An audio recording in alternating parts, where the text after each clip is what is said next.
Ibsen PM520 प्रिन्टरको cartridge कसरी replace गर्ने यहाँ हेर्न सक्नुहुन्छ। मेरो चाहिँ यहाँ प्रिन्टरमा लागेको कार्ट्रिज चाहिँ सकिहालेछ। अब चाहिँ नयाँ कार्ट्रिज कसरी यसमा लगाउने, तपाईसँग पनि यस्तो PM520 प्रिन्टर छ भने त्यसको कार्ट्रिज रिप्लेस गर्न चाहनुहुन्छ भने धेरै सजिलोसँग यसको कार्ट्रिज रिप्लेस गर्न सक्नुहुन्छ। यहाँ हेर्न सक्नुहुन्छ मेरो चाहिँ कार्ट्रिज सकिहालेछ। यसलाई निकाल्नका लागि यहाँ ओके को बटनमा एकचोटि प्रेस गर्नु होला। त्यसपछि यहाँ हेर्न सक्नुहुन्छ रिप्लेस नाउ, फेरि यहाँ ओके क्लिक गर्नु होला। त्यसपछि यो बटनलाई एकचोटि यहाँ खिच्नु होला। यो झकनलाई यसै निकाल्नु होला। निकालेपछि यहाँ हेर्न सक्नुहुन्छ एउटा पुश बटन छ, यो पुश बटनलाई एकचोटि यसै गर्नु होला। त्यसपछि यो कार्ट्रिजलाई यसरी सजिलोसँग तपाईँ निकाल्न सक्नुहुन्छ। अब चाहिँ नयाँ कार्ट्रिज लगाउनका लागि यो प्रिन्ट यहाँ हेर्नुपर्छ। यो प्रिन्ट चाहिँ यो साइडमा हुनुपर्छ। यसै तपाईँ नयाँ कार्ट्रिजलाई यसै राखेपछि एकचोटि यहाँ पुश गर्नु होला।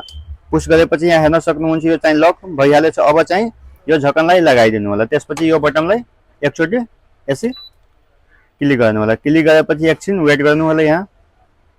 त्यसपछि यहाँ हेर्न सक्नुहुन्छ ओके प्रेस गर्नका लागि भनिरहेको छ, यहाँ ओके प्रेस गर्नु होला। यहाँ हेर्न सक्नुहुन्छ चार्जिङ इन प्लिज वेट, यहाँ अलि टाइम वेट गर्नु होला। त्यसपछि यहाँ डनमा क्लिक गर्नु होला। क्लिक गरेपछि यहाँ हेर्न सक्नुहुन्छ मेरो चाहिँ प्रिन्टर रेडी भइहालेछ। प्रिन्ट गर्नका लागि यसै तपाईँ आफ्नो प्रिन्टरको कार्ट्रिजलाई रिप्लेस गर्न सक्नुहुन्छ। Thank you.